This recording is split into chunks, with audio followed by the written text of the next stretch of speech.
voilà, juste pour vous dire que l'optique physique, c'est assez simple à partir du moment où vous connaissez vos formules de base et le fonctionnement de l'optique physique, à quoi ça sert. Si vous avez ça en tête, ça devrait passer. Je vous entends très mal. Pourtant, là, j'ai une bonne connexion. Peut-être qu'il faut que je parle plus fort.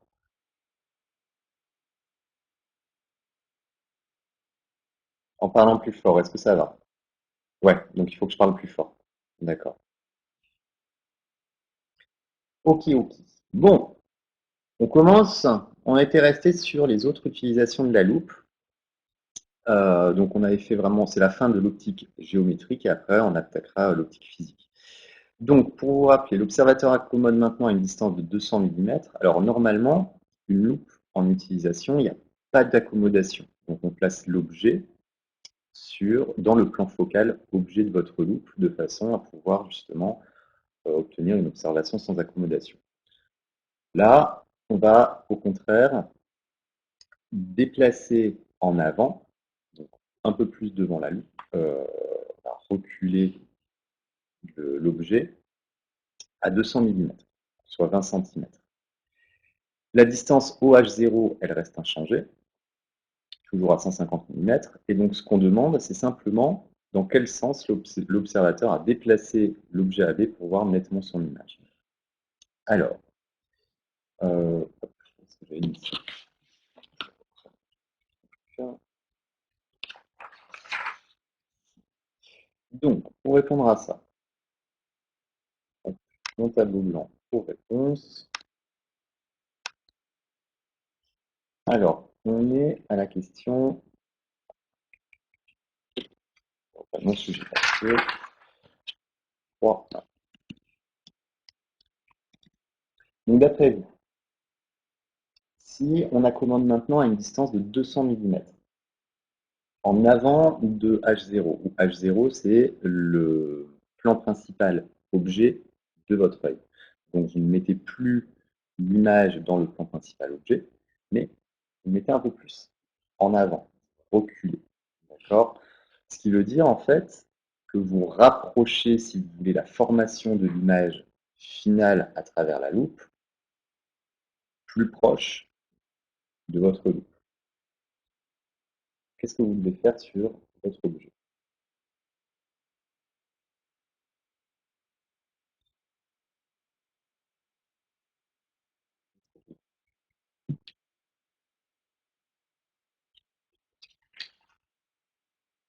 Alors, tout bête, hein. Si vous rapprochez, si l'image, elle va se former où? Elle va se former avant H0. D'accord? Donc, en fait, l'image s'est rapprochée de la loupe, c'est-à-dire dans le sens négatif.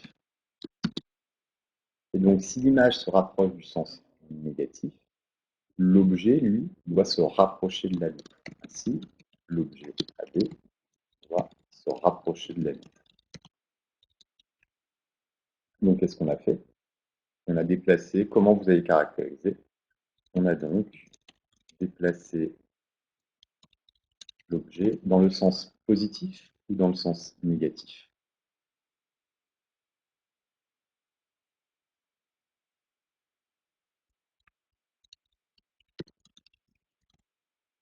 Vous m'entendez ou vous voyez ce qui s'écrit au fur et à mesure au moins? Voilà. Donc, ah non, pas encore. Il y a vraiment un temps de latence. Et donc ça dépend aussi des connexions que vous avez.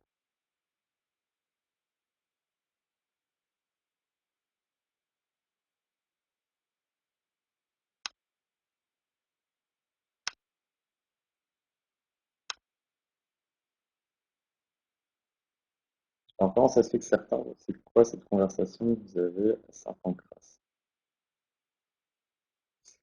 Non, alors Ben, tu vas pas commencer à faire d'autres trucs, s'il te plaît. C'est déjà assez compliqué comme ça, hein?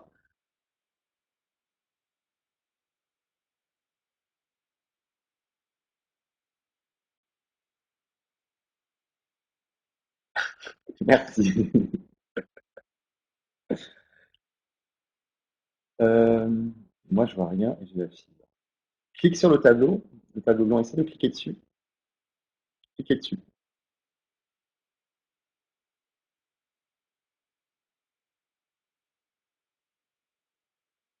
Je vais couper ma webcam.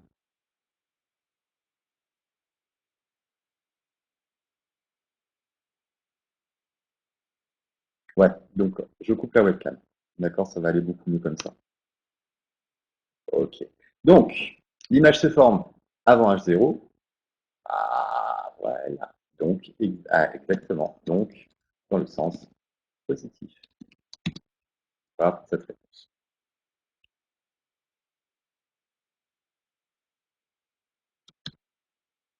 Voilà pour la réponse 3.1. Alors, dernière question d'optique géo et après on passe à l'optique physique. Quand on alors je reviens. Sujet. Donc, on en est à la question 3.2. Quand on observe à travers la loupe un quadrillage régulier, comment l'image se présente-t-elle en présence de distorsion? Précisez là où les figures de la feuille annexe 2 de la page 8 qui correspondent à cette observation. Alors la page 8, elle est là. Donc vous avez différents types de distorsion. On vous en propose combien là-dessus? Ah ouais, on en propose pas mal. 9. Alors, ce qu'il faut savoir, c'est quels sont les types de distorsions que vous devez connaître. En général, il n'y en a que deux vraiment qui peuvent revenir. C'est soit les distorsions en barillet, soit les distorsions en coussinet. Ces distorsions, elles sont dues à quoi? C'est dû à la forme de la lentille. Parce que tout ce qu'on a fait jusqu'à présent, c'était des approximations pour des lentilles qui sont minces. En fait, les lentilles, en général, ont une certaine épaisseur. Elles ont une certaine forme qui vont faire que l'aplanétisme et les conditions de Gauss ne sont pas respectées. Donc, la A, on peut tout de suite l'éliminer parce que justement, dans la A, dans la A ici, on n'a aucune distorsion, ce qui n'est pas possible. Pour la B, là, ce serait un problème qui serait dû à quoi d'après vous? Que ce soit B ou E d'ailleurs. Donc, B et E, c'est le même type de distorsion. Pas de divergence. Qu'est-ce qui fait en fait que votre image, là, comment vous caractériseriez l'image B ou E de la mire que vous avez par rapport à l'image que l'on devrait avoir, qui serait l'image A si tout était parfait? Là, ce que je vous demande, c'est B et E, et même D également.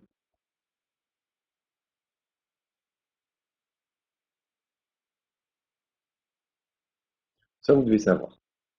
Donnez-moi juste la caractéristique de B, et B, D et E. Comment est l'image? Comment vous la caractérisez?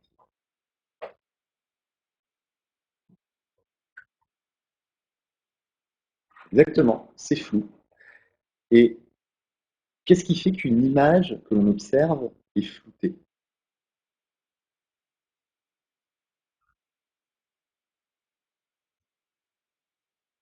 Alors, pas forcément dans le foyer image. C'est simplement que l'écran, là où vous avez placé votre écran d'observation, ici l'écran d'observation, qu'est-ce que c'est? C'est votre plan principal de l'œil. D'accord? En général, c'est là. Donc si ça ne se place pas dans le l'image ne se forme pas dans le plan principal de objet de l'œil, bah forcément vous allez avoir une image qui va être floutée. Donc, déplaciez soit en accommodant, soit en reculant votre œil ou en avançant votre œil, de façon à ce que l'image qui se forme coïncide au plan principal objet de votre œil. Sinon, elle va être trop en avant ou trop en arrière et vous allez obtenir une image floutée. Ce qui n'est pas le cas là. D'accord? Donc, ce n'est pas dû à exactement. L'image ne se forme pas sur l'écran. C'est une défocalisation. Parfait, Marie, parfait, Clarisse. Très, très bien.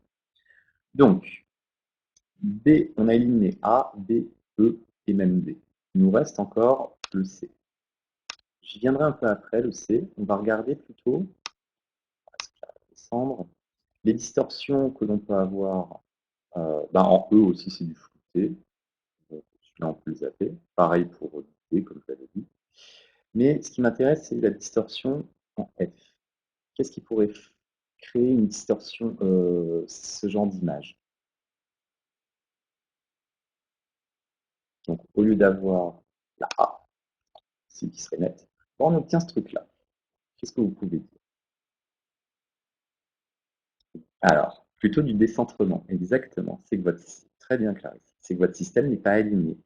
Donc, comme votre système n'est pas aligné, vous avez une partie de l'image qui va être nette et puis l'autre partie qui va être complètement floutée. Donc, vous n'avez pas aligné votre système. Une tâche sur la loupe. Non, alors justement, une tâche sur la loupe, ce sera pour autre chose, Michael. Une tâche sur la loupe, par exemple des grains de poussière, des choses comme ça, ce serait plutôt H et I, que l'on considère comme un système optique très propre, etc. Donc au final, en fait, qu'est-ce qu'il nous reste? Il nous reste le G et il nous reste le C. Ça, vous devez être capable de nommer ce type de distorsion. Donc, comment se nomme la distorsion C?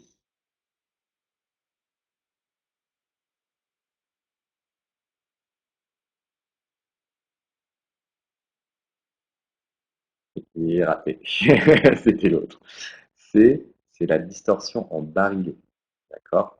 Et G, c'est la distorsion en coussinet. Et donc, ces deux types de distorsion sont dus à la forme de la lentille qu'on utilise. Si on a une lentille divergente, on va avoir une distorsion en barillet. D'accord? Et donc, en forme de la forme, ce serait C. Si on a une lentille convergente, Alex Farrugia, il n'arrive pas à se connecter. Mais vous me gonflez. Je vais voir si j'y arrive. Alors, attends, j'y vais. Envoyer invitation. Bam, bam. Alex Farrugia. Clac.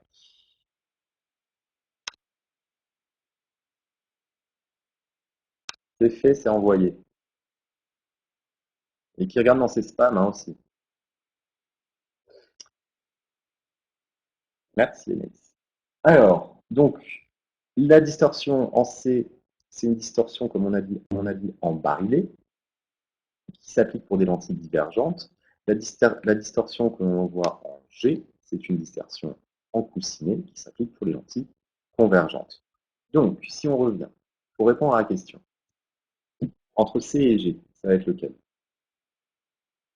Pourquoi?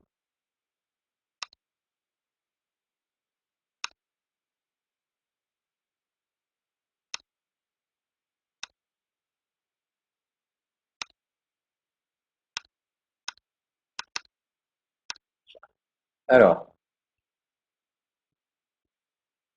la distorsion est forcément une distorsion de quel type? Ce sera G. Voilà, mais il faut que tu justifies maintenant. Car la loupe est convergente. Parfait, Clarisse. C'est une distorsion en coussinet, car la loupe est une lentille convergente. Complètement. Et on considère que le système optique est centré et que l'image se forme dans le plan principal objet de l'œil de l'utilisateur.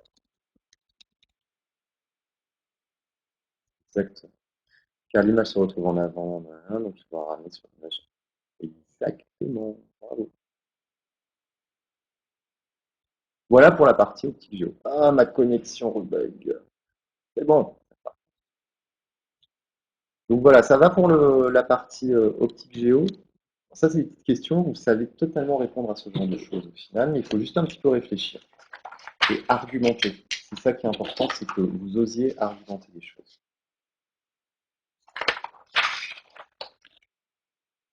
Est-ce que c'est noté? Tout va bien? Alors bien entendu, je mettrai le cours en ligne si j'arrive, avec la connexion toute pourrie, mais on va essayer. Alors, je reprends. Vous avez noté?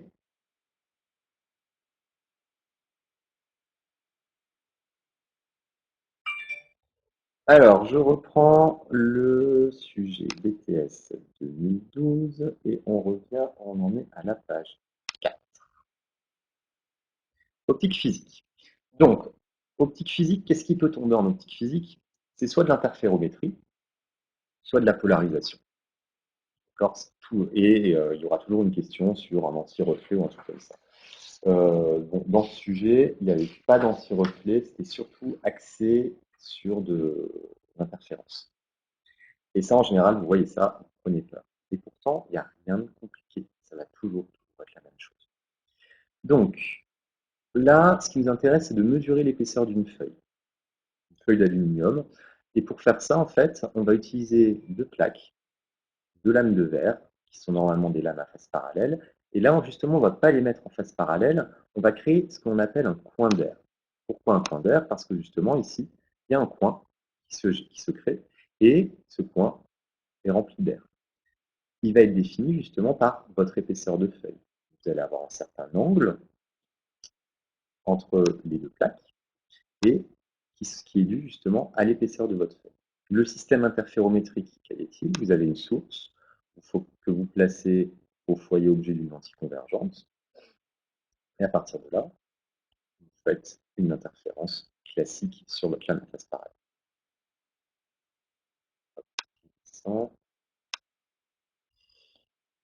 Alors, qu'est-ce qu'on vous dit? La lame P1, la lame P2, P c'est la feuille d'aluminium. La règle permettant de mesurer des interfranges est gravée sur la face intérieure de P1. Alors, ça aussi, pourquoi est-ce qu'on grave ici on met les graduations à cet endroit? Ça, c'est une question qui est toute bête au final.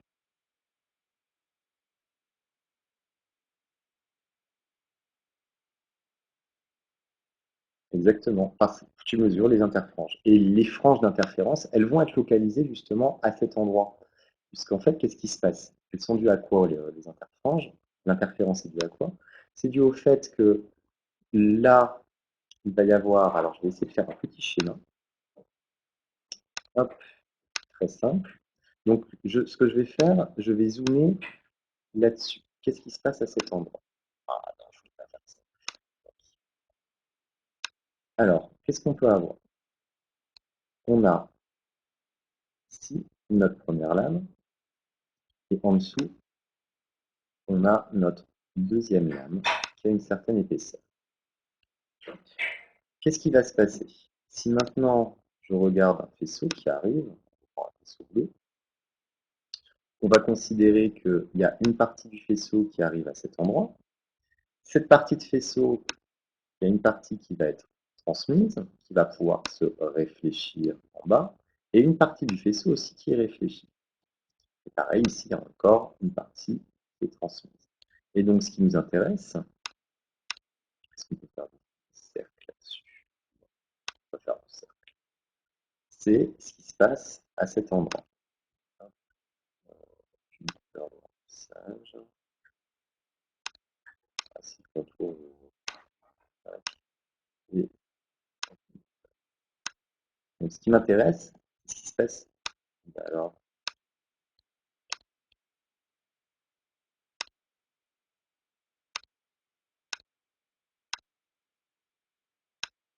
voilà, c'est ce qui se passe à cet endroit.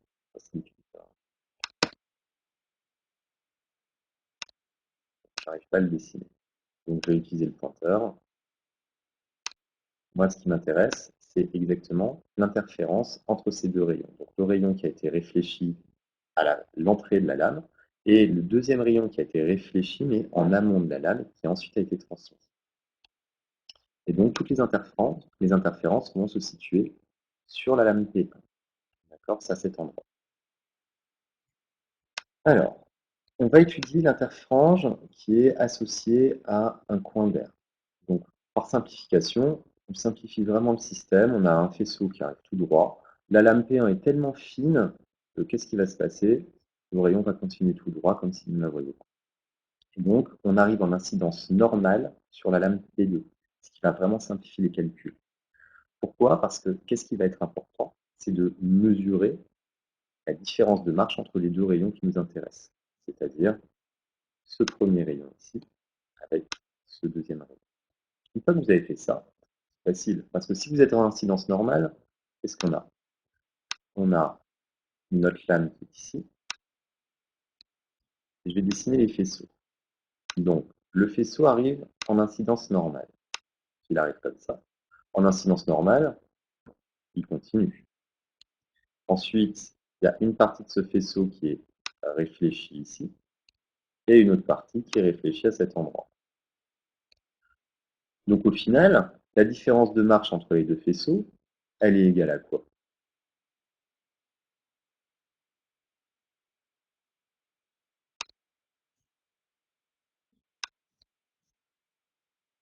Delta égale à quoi? Tu peux baisser le son. Alors, à quoi est égale la différence de marche entre ces deux faisceaux quand on est à cet endroit, ce qui revient même à la surface de la lame?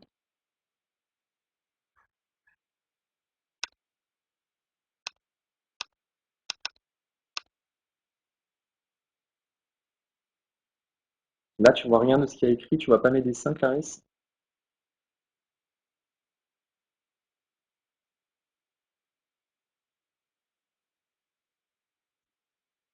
Ah, alors je vais revenir sur le tableau blanc pour la réponse.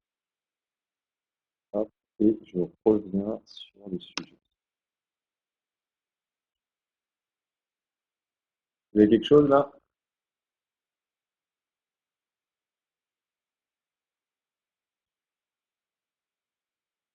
Ah, bah, rien. Il fallait juste que je relance en fait. Et donc moi, ce qui m'intéresse, c'est ce delta qui existe entre ces deux faisceaux. Ah, bon, c'est pas grave. Juste voir en fait, vous voyez le pointeur ou pas qui s'affiche? Ah, voilà, il y a un petit temps de latence. Ok. Donc en fait, ce qui va être important, ça va être l'épaisseur de la lame PD qui va être traversée, plus l'épaisseur E qui va être ici, à l'endroit où vont se situer les interférences. Et E, justement, va dépendre de cet angle alpha. Donc il va falloir qu'on calcule ce delta pour pouvoir justement savoir, avoir des informations sur notre différence de marge. C'est celui-là qu'on doit calculer. D'accord? Je passe à la page suivante. Là, on va voir les questions. Donc, indique comment un rayon incident perpendiculaire à P2 se dédouble par réflexion. Bon, ça, c'est un peu ce que je vous expliquais. Hein. Là, on a un rayon, ils l'ont fait dans l'autre sens, qui revient exactement au même. On a un rayon incident 0 qui se réfléchit partiellement sur le premier dioptre. Donc là, c'est la première réflexion. Il donne ainsi le premier rayon 1. Le rayon réfracté en I est le prolongement de 0. Celui-là. Il arrive normalement sur le second dioptre, donc il se réfléchit partiellement. Et on va avoir les rayons 2 et 0 qui vont se superposer, donc avoir une interférence. Donc la première question, préciser la surface sigma sur laquelle les interférences sont localisées.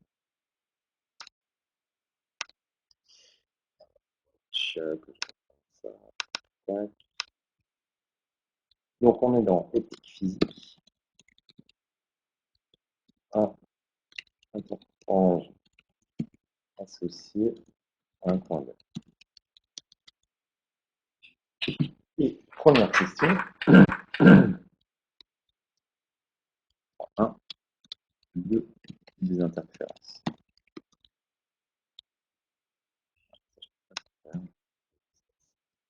C'est-à-dire où sont situées les interférences. Tout bêtement, à la surface de la lame P1. D'accord. Les interférences sont localisées à la surface de la lame P1. Bon, c'est pas des questions qui rapportent beaucoup, donc c'est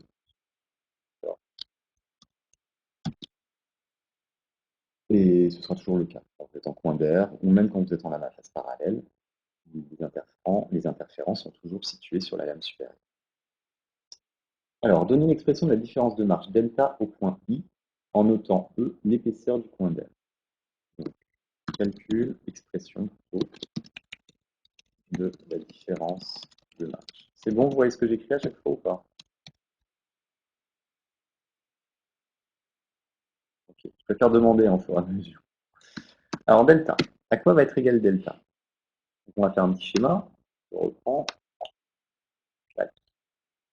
Là, j'ai ma l'intérieur. J'ai mon point d'air là. Et en fait, les rayons qui interfèrent, ce sont bien les rayons. On a le rayon qui arrive comme ça, particulièrement. Il y en a un qui est réfléchi.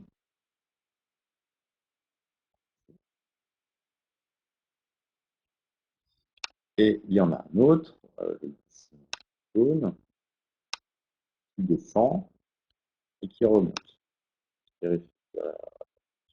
Donc en fait, en ce point, quelle est la différence de marche entre le premier point vert du rayon et le dernier point jaune du rayon? C'est ça qui nous intéresse. Et on vous dit que cette grandeur, on l'appelle donc que vaut delta.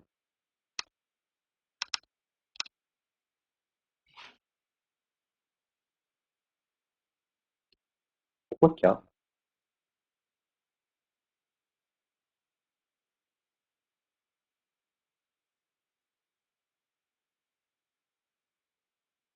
C'est à vous de lire en multiplier, ça me va. En effet, c'est 2 multiplié par 2. D'accord? Ça, c'est pas tout à fait correct. Il faut rajouter un terme. Plus lambda divisé par 2. Pourquoi ce dernier terme? Ce dernier terme, il est dû à la réflexion d'un rayon d'un milieu moins réfringent sur un milieu plus réfringent. Et ça se passe où, ça? Hop, flèche, on va le mettre en noir. Ça se passe à cet endroit. D'accord? Puisque là, vous êtes à cet endroit, ici, vous êtes dans l'air. Là, vous arrivez sur une. Alors, c'est dans une formule. 2KE, ouais, mais il faut, si Laurine, tu appliques les formules sans les comprendre, il y en a plein des formules. Et il y en a autant pour chaque situation. Donc, il faut vraiment comprendre la situation à chaque fois. Normalement, on aurait dû mettre 2 à cet endroit, on aurait dû mettre 2 fois n fois e. Pourquoi on n'a pas mis de n? Parce que on est dans l'air. D'accord? Donc, l'air est un indice 1 en 2 fois e. Et ensuite, il faut expliquer le lambda divisé par 2, puisque ce rayon se réfléchit d'un milieu moins réfringent qui est l'air sur un milieu plus réfringent. Ici, on l'a pas, le facteur lambda sur 2, puisqu'on est dans la lame. Et donc la lame a un certain indice, et ensuite elle se réfléchit, mais sur l'air qui a un indice plus faible. Donc, qu'un facteur lambda sur 2 qui apparaît dans votre différence de marche. Est-ce que c'est clair pour l'expression de la différence de marche?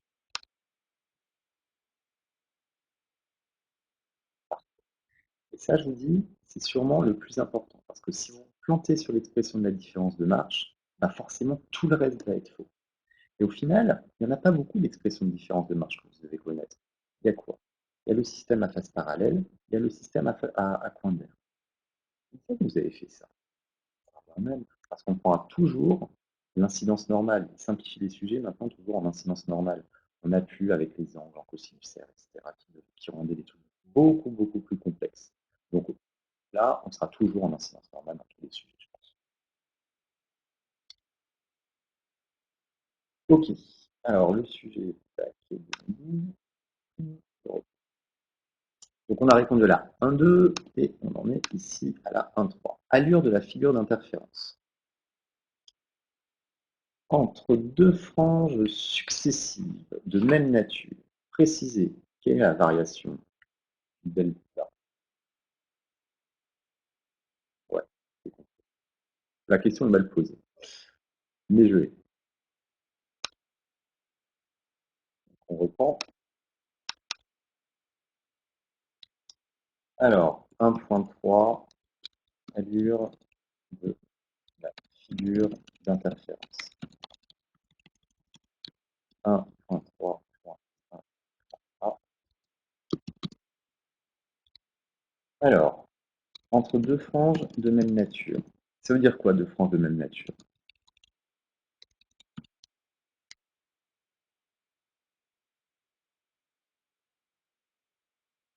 Exactement. Soit deux franges brillantes successives ou deux franges sombres successives. Donc la différence de marche est égale à quoi? Si par exemple on est à on prend une frange sombre, une frange brillante, quelle va être la distance de la deuxième frange brillante?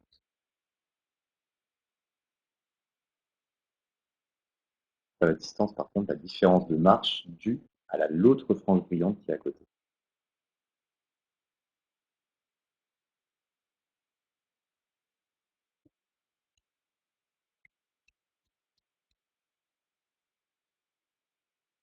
Ah non, justement, attention, on te demande delta, comment il varie. Donc, ce qu'on va observer, il y a une frange sombre d'écart. Alors attendez, je vais essayer de vous faire un petit schéma très simple. Hop, et on va le faire rouge, rouge. Et ensuite, on a une autre frange ici, une autre frange ici. Et entre les deux, là, on a deux franges sombres. Voilà ce qu'on observe. C'est pas exactement ça qu'on va observer, mais là. Alors c'est vrai, ce qu'on appelle la distance entre deux franges, c'est l'interfranche, mais c'est pas ça la question. La question c'est comment a été la variation delta, donc de la différence de marche, pour passer d'une frange brillante à une autre frange brillante. C'est quoi la condition pour avoir une frange brillante? Il faut que delta soit égal à quoi?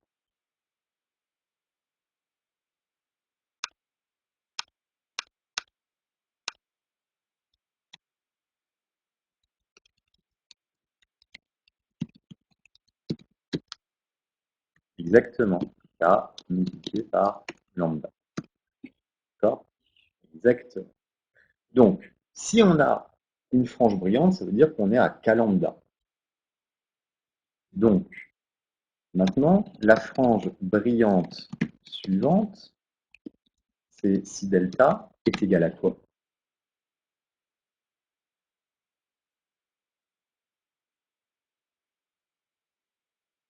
Ah non, pas 2K lambda. K, il compte quoi au final? Là, vous allez dire que c'est la kème frange, celle-là. Ça, vous allez dire que c'est la combientième de frange?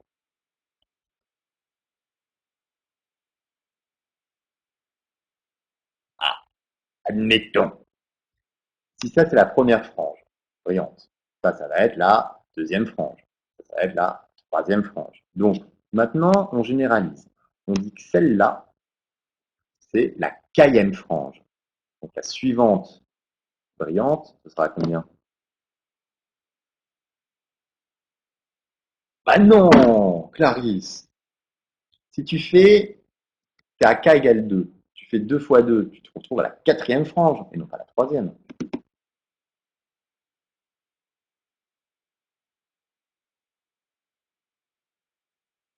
C'est tout bête, hein, je vais vous donner la réponse. Je veux justement, je veux pas que ce soit k égale 2. Je veux que ce soit un terme généraliste. Ça, c'est la frange. Alors, k plus n, tu vas te déplacer de n franges. Par exemple, tu as la kème frange, tu fais k plus n, tu seras à k plus. Exact, merci Manon. Donc, c'est la k plus unième frange. Si on ne rend pas k égale 0. Donc, on est à k plus 1 multiplié par lambda. D'accord? Et donc, qu'est-ce qui sépare ces deux franges? Quelle est la différence de marche qui sépare ces deux franges? Comment est-ce qu'on fait pour passer de k fois lambda à k plus 1 fois lambda? Qu'est-ce qu'on a rajouté?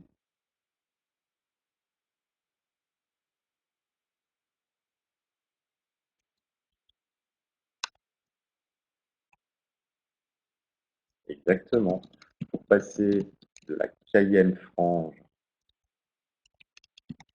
à la K plus unième frange, la différence de, on a ajouté le lambda à la différence de marche. Donc, entre deux franges de même nature, la différence de marche, la variation de la différence de marche est égale à lambda. Ça,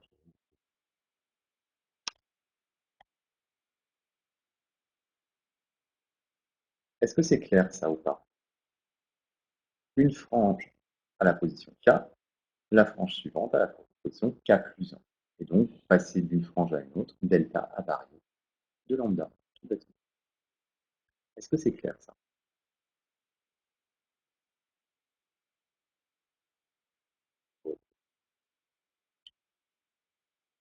D'accord. Alors ensuite, qu'est-ce qu'ils veulent? 1.3.1.a. Question. Quelle est la variation delta E de l'épaisseur du coin d'air? Alors si on revient, c'est sûr, parce que là, on avait ce rayon, mais maintenant, on va avoir une interfrange un peu à côté, puisqu'on sera sur la frange qui est juste à côté. Et donc, on va obtenir une autre frange. Ce sera non pas ce faisceau qui sera interféré, mais le faisceau qui est juste à côté. Et donc, on va obtenir une autre frange. Donc pour ça, de combien vous avez fait varier delta E, pardon. Voilà, c'est facile. Vous avez la relation sur delta.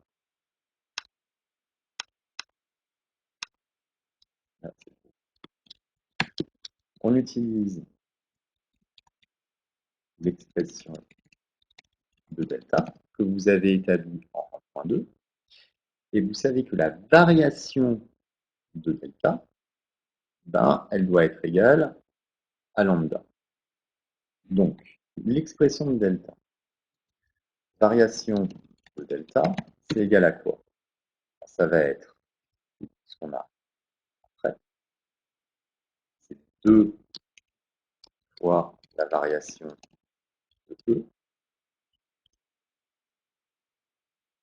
Et ça, on veut que ce soit égal à la longueur d'onde, lambda. Donc,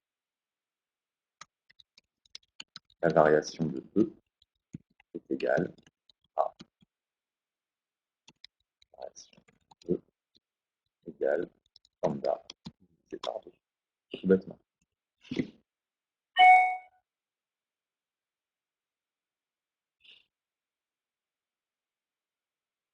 Est-ce que c'est clair?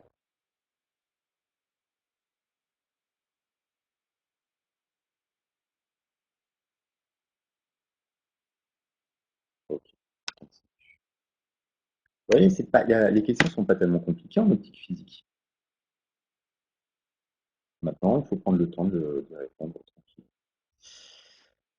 Alors, 1, 3, 2. Sur un interfrange I, est-ce que vous avez le sujet avec vous ou pas? Ou est-ce qu'il faut que je le réaffiche? Ça ne me gêne pas de passer de l'un à l'autre. Hein.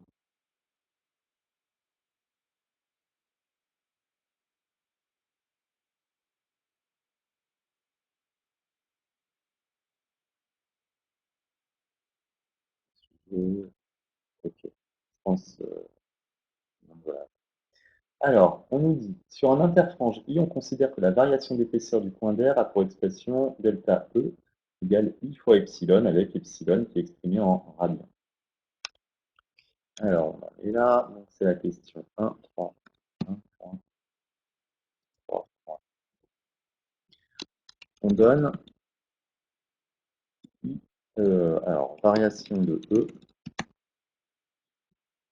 qui est égale à I, c'est l'interfrange, multiplié par epsilon. Donc, epsilon, c'est la petite lettre qui correspond à l'angle du coin d'air. Alors, le epsilon, c'est ce truc-là. C'est l'angle qui est ici. D'accord? Est-ce que vous voyez entre ma lame bas et ma lame du haut? L'angle qui est ici, c'est égal à epsilon. Et cet epsilon, on va pouvoir le calculer assez rapidement, puisqu'il va dépendre de la taille de la, on appelle ça, de la feuille d'aluminium. Alors la question, montrer que l'expression de l'interfrange I est donnée par I est égale à lambda sur 2 epsilon. Alors, comment on va faire ça?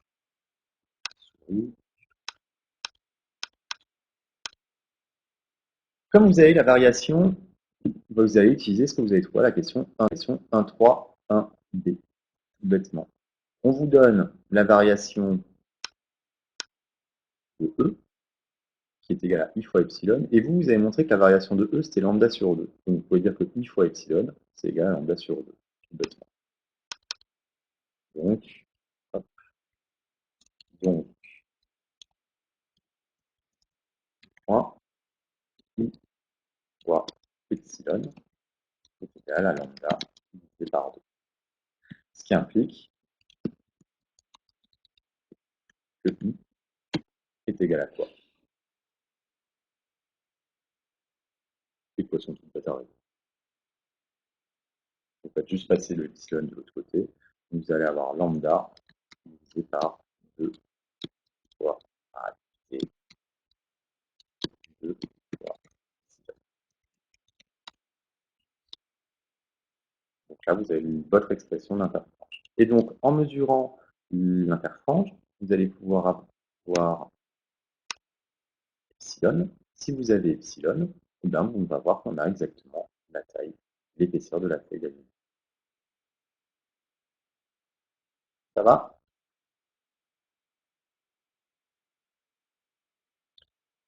Décrire la forme des franges d'interférence. Un point. J'enlève le carat. Un point. Alors, euh, décrire la forme des franges. Alors, pour décrire les formes, déjà, on va dire à quoi elles ressemblent. Donc ici, est-ce qu'on a, vous n'avez que deux types de franges. Soit ce sont des cercles concentriques avec une grosse tache centrale, soit ça va être des lignes parallèles. Donc on est dans quel cas? Des lignes, exactement. Donc on a les franges correspondent à une alternance de franges rectilignes parallèles, sombres et brillantes. Alors, je sais, en général, on va dire qu'elles sont parallèles à l'axe du point. Elles sont également parallèles à l'arête du point droit. La dernière phrase n'est pas utile, c'est surtout ça. Et puis vous pouvez faire un petit schéma. Ça vous donne une idée en plus.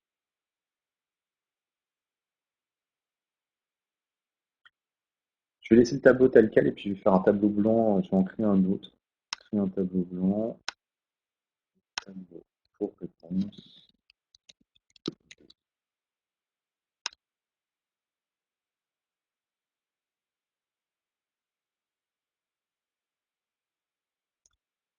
On peut continuer, ça va? N'avance pas vite, hein, mais je suis désolé, on peut pas faire.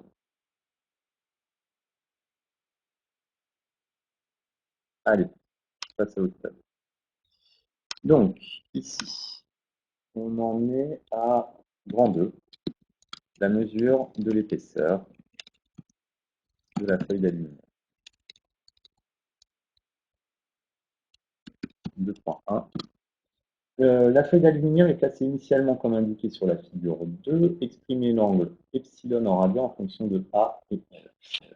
Alors, je vais reschématiser ça, je vais regarder. Donc, qu'est-ce qu'on a? On va faire des petits traits. On a notre lame ici, notre feuille d'aluminium,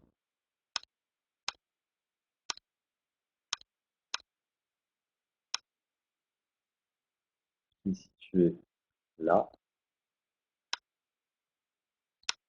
Il ne peut pas rester mon carré. Je ne sais pas pourquoi.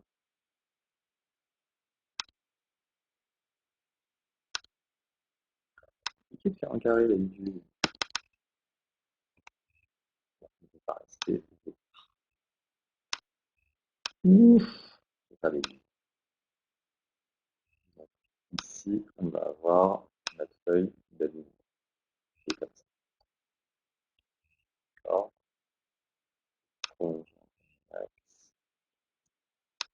Et ici, on a un deuxième. Epsilon, alors je vais faire des traits. Ça, ça correspond à epsilon.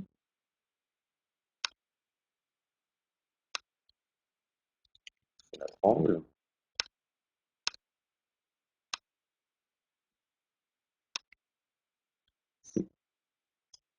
Et ils veulent qu'on l'exprime en fonction de quoi et quoi? En fonction de A et L. Alors, A, il est où?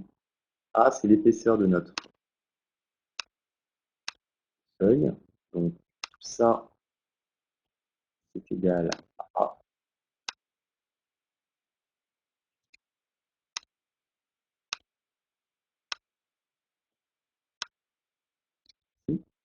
Et L, c'est le côté entre l'arête du coin et le début de la feuille. Donc, de là à là, on a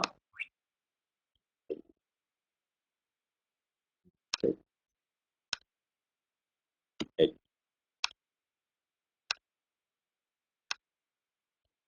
Bon, bah, quelle est la relation qui lie l'angle epsilon avec le côté A qu'on retrouve ici au final et le côté L?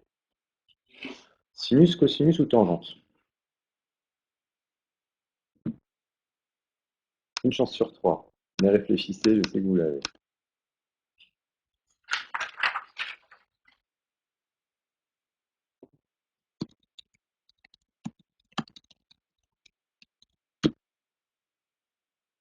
Alors, quelle formule trigonométrique vous allez utiliser? Sinus, cosinus ou tangente?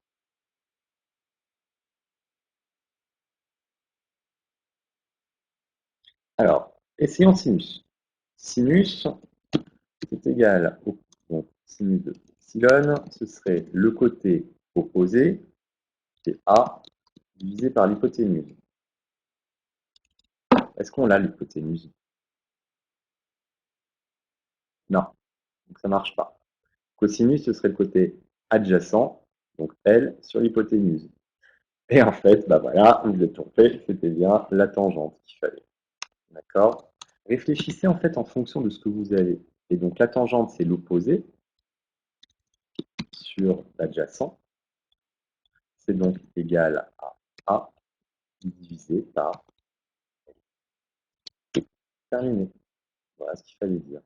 Donc, vous avez juste à écrire que tangente de l'angle epsilon est égale à A divisé par A.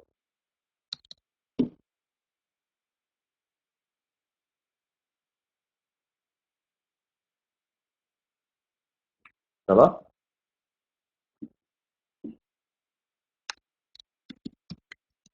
2.2. En déduire l'expression de l'interfranche. Donc cette fois-ci, on veut l'expression de I en fonction de lambda, A et L. Bon, on l'a exprimé tout à l'heure dans le tableau précédent. Tout à l'heure, on avait notre expression de I qui est égale à lambda sur 2 epsilon. Bon, on va la réutiliser. On a montré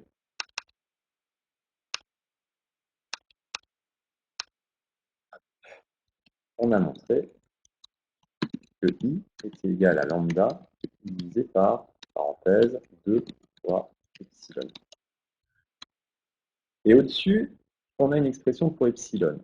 L'avantage, c'est qu'on va toujours dire qu'on travaille dans l'approximation des petits angles. On travaille dans l'approximation qu'on appelle l'approximation de qui?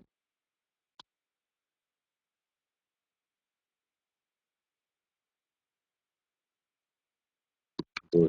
Très bien. Donc, les angles sont petits. Et pour des angles petits, ainsi, tangente epsilon, alors c'est pas à peu près, vous avez à peu près sur le clavier là? Ah non, je l'ai pas, c'est un Mac. À peu près égal à epsilon lui-même. Donc au final, vous allez dire que I est égal à lambda divisé par parenthèse 2 fois, et à la place d'epsilon, vous mettez A divisé par L, et donc ça donne, ça, il ne faut pas se planter dans l'écriture, donc I va être égal à lambda multiplié par L, le tout divisé par 2 fois.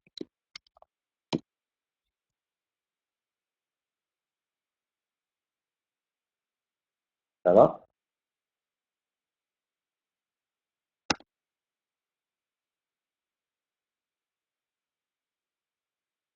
Euh, on déplace la feuille d'aluminium d'une distance T vers la droite. Donc, qu'est-ce qu'on fait? Ce truc-là, il déplace. Donc, elle va augmenter. D'accord? La question, ça va sûrement être comment évolue la... Ah non, même pas. Dans ce cas, on note l'angle du point d'air epsilon prime et l'interfrange. Donc, comment va évoluer l'angle epsilon? C'est ça la question. Est-ce qu'il donc une chance sur deux, soit il augmente, soit il diminue. 2,3.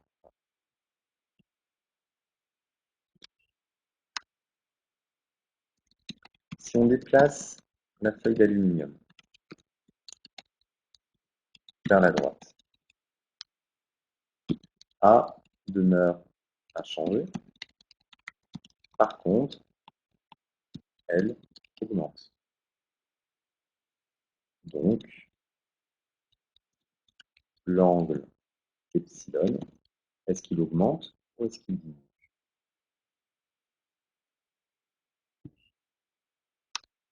Tirez votre feuille d'aluminium, ici, vous l'amenez vers la droite.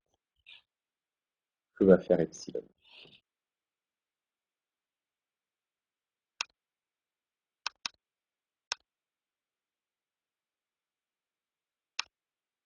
Bon, bah, mettez-vous d'accord.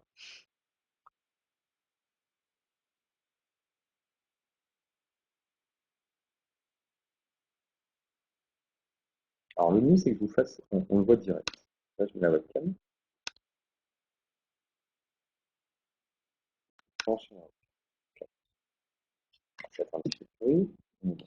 On va faire un truc. Et là, j'ai une boîte. D'accord? Au départ, sur ma boîte, j'ai un angle comme ça. D'accord? Et maintenant, je tire ici. Je fais l'angle. Donc, j'étais dans cette position. Je fais ça. Je fais l'angle. Exactement. On voit bien, hein? Et là, voilà. Donc, vous avez l'angle. Soit vous le prouvez mathématiquement, soit vous êtes logique. Ça suffit très bien. Donc, l'angle epsilon, hop, va diminuer. Donc, la relation qu'ils attendent, c'est que epsilon prime est plus petit que epsilon. Ça vous va? Donc, telle inégalité reliée epsilon et epsilon prime, c'est exactement ça. L'interfrange, est-ce qu'il va augmenter, diminuer ou rester constant? Alors, là, on va voir l'évolution de l'interfrange.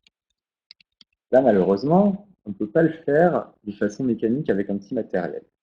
Donc là, il va falloir réfléchir sur l'expression de l'interfrange que l'on a. Alors, plusieurs possibilités. Soit vous utilisez le fait que comme I l'interfrange est égal à lambda divisé par 2 fois epsilon. Exactement, Clarisse. Comme epsilon diminue, et bien l'interfrange va augmenter parce que lambda, lui, il est constant. Parfait. Comme I égale si epsilon diminue, forcément, l'interfrange va augmenter. Donc, on va avoir une inégalité. Donc, alors, pour la justifier, car I est inversement proportionnel à epsilon. Ah, ça, c'est une sortie la phrase comme ça, voilà. C'est top. Et donc, on se retrouve avec I' qui va être plus grand.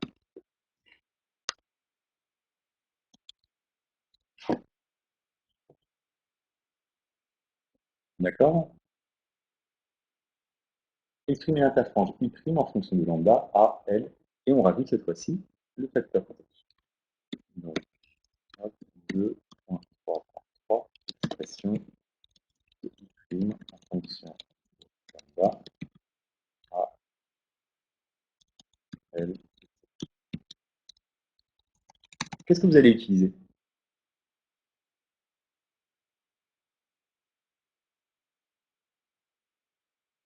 La réponse à quelle question?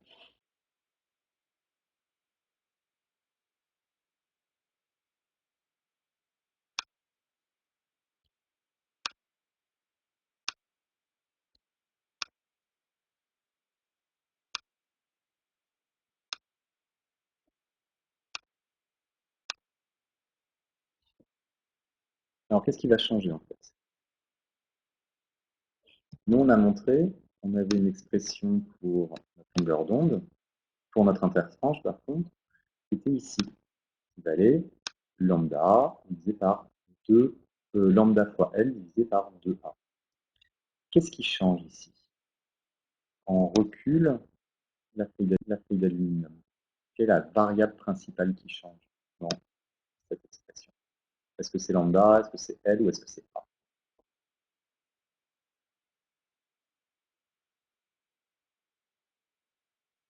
A, c'est l'épaisseur de ta feuille. Ta feuille, elle a toujours la même dimension. C'est quelque chose qui ne peut pas changer. Elle a toujours la même épaisseur. Alors, oui, epsilon va changer, mais là, je t'ai demandé par rapport à cette expression qui est ici. I est égal à lambda fois L sur 2A.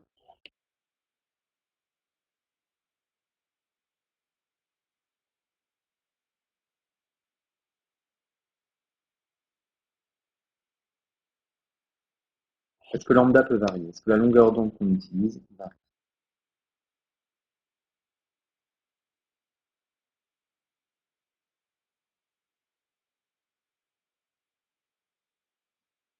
Allô, allô?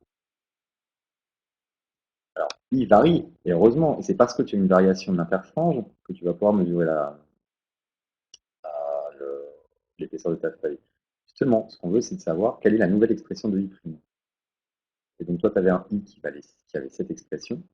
Moi, ce que je te demande, c'est quel est le paramètre qui change à droite de cette égalité de façon à exprimer le nouvel interfrange. Exactement. L, il devient quoi?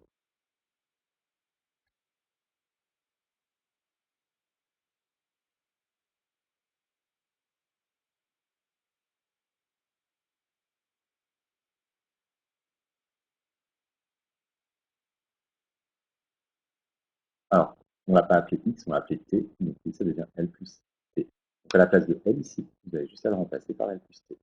Donc au final, on va avoir comme expression,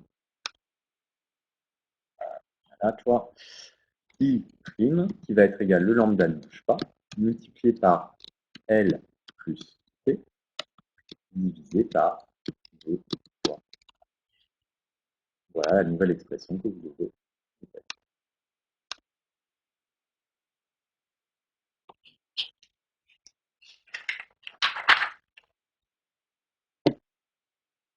Et on en arrive à la 2.4. Montrer à partir des résultats des questions 2.2 et 2.3.3 que l'épaisseur de la feuille d'aluminium est donnée par ce truc-là. Alors, comment on va faire ça?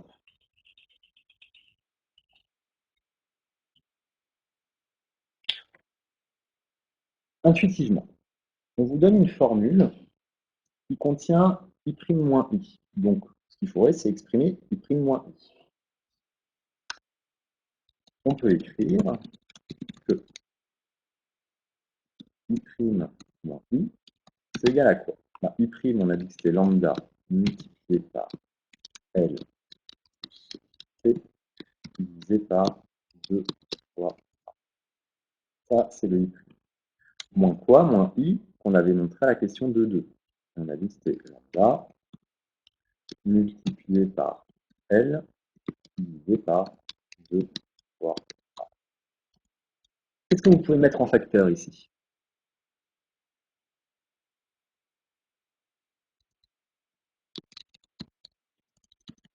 Pas uniquement, mais oui, c'est un début.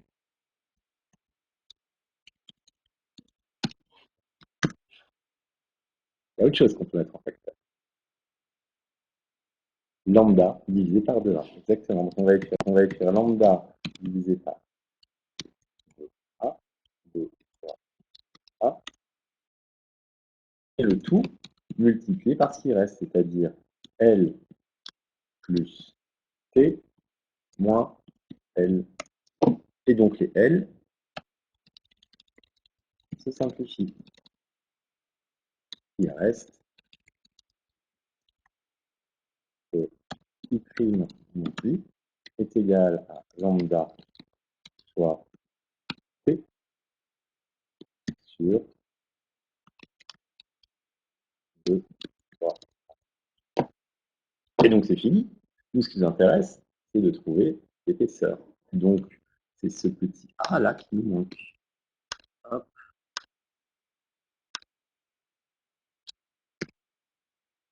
Je vais pas le mettre par où. Voilà. Et donc on n'a plus qu'à aller chercher ce petit A. Donc ce qu'on va écrire, c'est que 2 fois A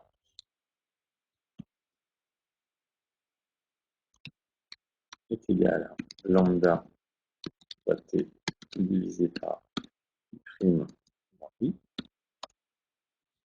Il y a le 2 qui est en trop. Donc l'épaisseur A est égale à quoi? À lambda fois T divisé par 2 fois I'.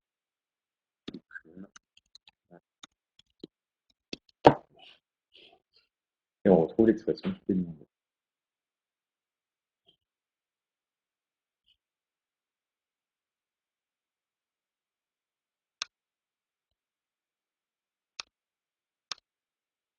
Et à partir de là, même si vous n'avez pas fait, vous n'avez pas réussi à démontrer, vous pouvez utiliser l'expression qui vous est donnée pour répondre aux questions de 5. Donc ça ira très très vite. Donc, comment on va faire? Pour chacune des positions de la feuille, on mesure à l'aide de la règle graduée placée sur P1 la distance D séparant 50 interfranges. Lorsque l'angle du point d'air vaut epsilon, on obtient D est égal à 13,6 mm. Et lorsque l'angle du point d'air vaut epsilon prime, P égale 10 mm, on obtient D prime égale 20,5 mm. Calculer les valeurs des interfranges I et prime dans chacun des cas précédents. Alors, on utilise des expressions. On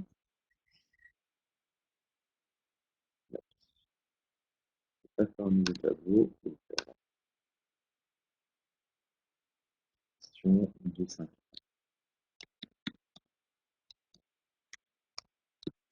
Calcul de I et I. Voilà, qu'est-ce qu'on a?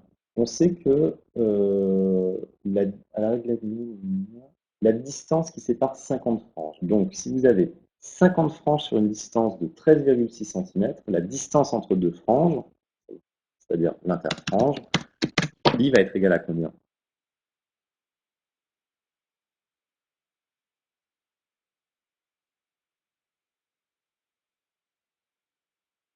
Si par exemple, je prends 50 feuilles de papier, je mesure l'épaisseur de ces 50 feuilles de papier.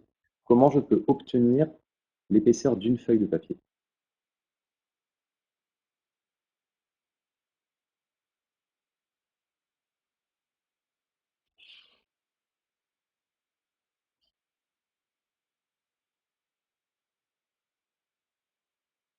Je vous ai perdu.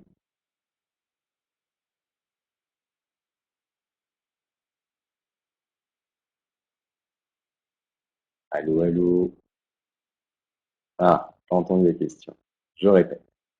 Si j'ai 50, je prends 50 feuilles de papier, d'accord? Je mesure leur épaisseur. J'obtiens un nombre, 2 centimètres, 2,2 centimètres. Comment je peux en déduire l'épaisseur d'une feuille de papier? Exactement. Bah là, c'est la même chose. On a 50 franges sur une distance de 13,6 mm. Quelle est la distance en deux franges?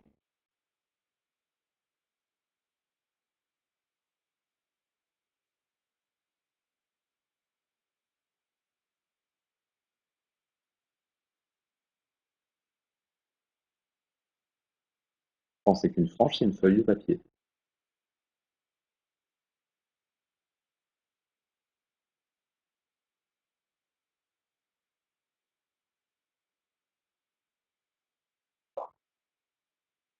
Allez, trouvez-moi la réponse, c'est facile, hein, ça. Et pourtant, c'est les dernières questions. Celle où personne répond et c'est les plus simples.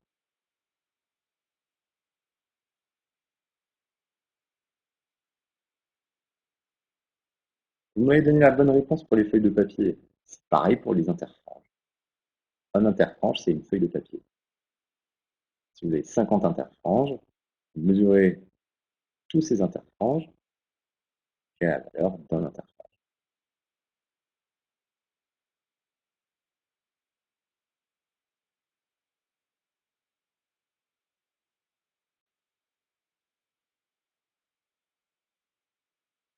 Alors, on va voir B divisé par le nombre d'interfranges. C'est-à-dire I est égal, alors B c'était 13,6 mm, divisé par 50, et on trouve 0,272 mm. Ça, c'est pour I. Et pour I', c'est exactement pareil. Pour I', on va avoir D' divisé par, alors, cette fois-ci, aussi 50 interfranges, et qui nous donne D', ça va être combien? 1,5 divisé par 50 égal à 0,410 mm. 0,41. Ça, c'est pour le deuxième. Donc là, on a calculé les valeurs des interfranges. Il ne nous reste plus qu'à répondre à la dernière question. Le but étant,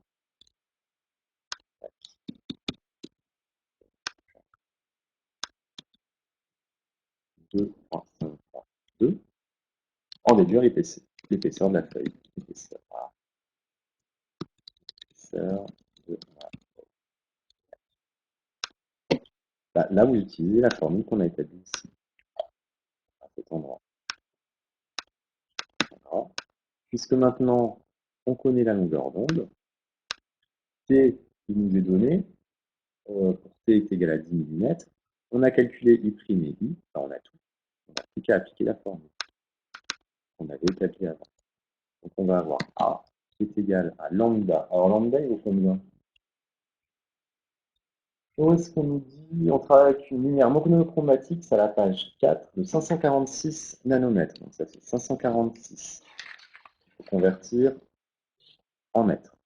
Moins 10, moins 9. Multiplié par T, qui vaut 10 mm, donc 10,10 puissance moins 3. Et on divise tout ça par 2 fois, alors on fait 0,410 moins 0,272, 0,41 moins 0,272, et ça c'est en millimètres, donc 10 puissance moins 3. Je tape ça à la calculette,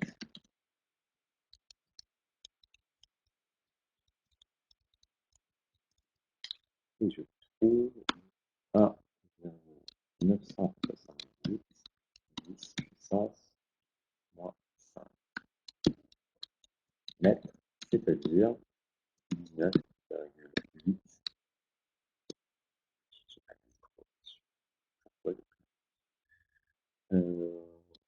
micro.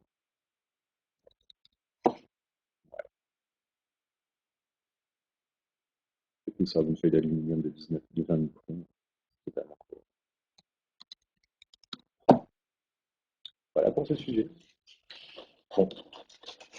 C'est sûr que ça prend plus de temps à faire là-dessus. Est-ce que vous avez des questions sur le sujet de 2012?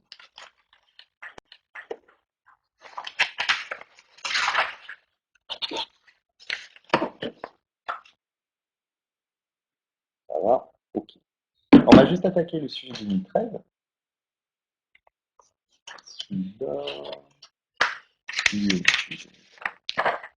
Donc pareil, c'est un microscope. Plus une loupe, cette fois-ci un microscope, donc un peu plus d'optique géo, plus complexe l'optique géo, j'ai trouvé. Mais il y a de l'optique physique qui est vachement intéressante, puisque c'est sur le dernier chapitre, c'est sur les réseaux. 12 heures, mais on peut arrêter avant, hein, si j'arrive vraiment pas, on arrête, pas de souci. On va juste le commencer, et j'aimerais bien que vous le bossiez pour la prochaine fois qu'on se voit, et vous le bossez bien, et ensuite, si vous avez des questions, vous ne comprenez pas pourquoi il y a ce résultat, etc., je vous réponds. D'accord? Pour essayer d'avoir un fonctionnement un petit peu cohérent. Et sachez que, comme je vous rappelle, hein, si on fait un petit examen, je vous donnerai un ancien sujet qu'on aura sûrement bientôt. Voilà.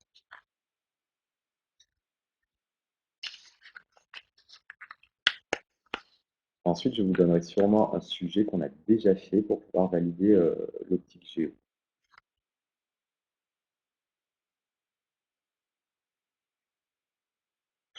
Un des sujets qu'on a fait. Ah bah oui, mais ils sont plus durs. Mais regarde, je suis désolé, 2012, est-ce qu'il était compliqué le sujet 2012 au final?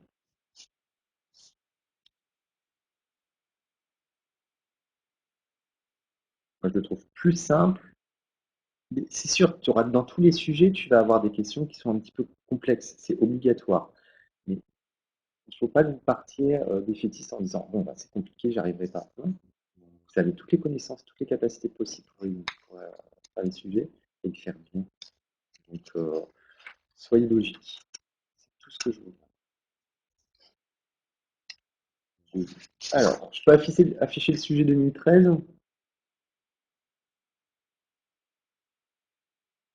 Ouais, moi j'ai trouvé, je trouvais que 2018 et 2018 étaient beaucoup plus durs,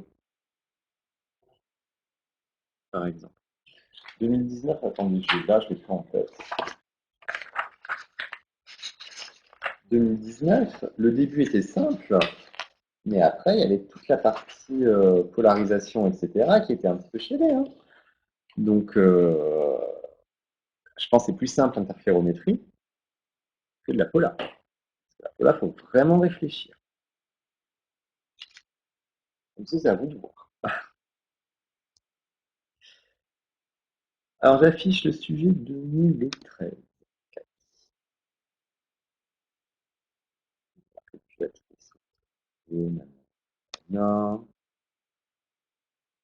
Donc, microscope. Je vous le dis, hein, moi, je sentais bien le microscope cette année, parce que ça fait longtemps que c'est pas tombé. Donc, on vous donne les caractéristiques d'un microscope composé par un objectif qui est en général une lentille convergente et d'un oculaire qui est en général un doublé. Qu'est-ce qu'on va faire comme sujet classique? On étudie l'objectif, on étudie l'oculaire, on va vous faire un graphique sur la formation de l'image, etc., etc. Et après, on va vous faire utiliser le microscope pour mesurer les caractéristiques sur un réseau. Donc, travailler sur les réseaux avec la formule des réseaux. Terminé. Alors, la chaîne d'image, elle vous est donnée. Objet AB, GAB, image intermédiaire à 1B1, et à travers l'oculaire, on a l'image finale à FMD. On vous dit que le diaphragme d'ouverture, c'est dans le plan focal image de l'objectif. Alors, c'est logique, puisque dans le plan focal image de l'objectif, euh, c'est en général, c'est là qu'on veut former l'image. On vous donne son rayon, l'œil est à l'infini, de façon à ce qu'il n'y ait pas d'accommodation, et on vous redonne la formule de résolution du microscope. Celle-là, il n'y a pas à connaître, 0,61 lambda et par n, l'indice est 10 sur sinus U, U étant l'angle d'ouverture. En fait, c'est n sinus U, c'est l'ouverture numérique de votre microscope qui est donnée dans les caractéristiques de l'objectif. Par exemple, ici, on a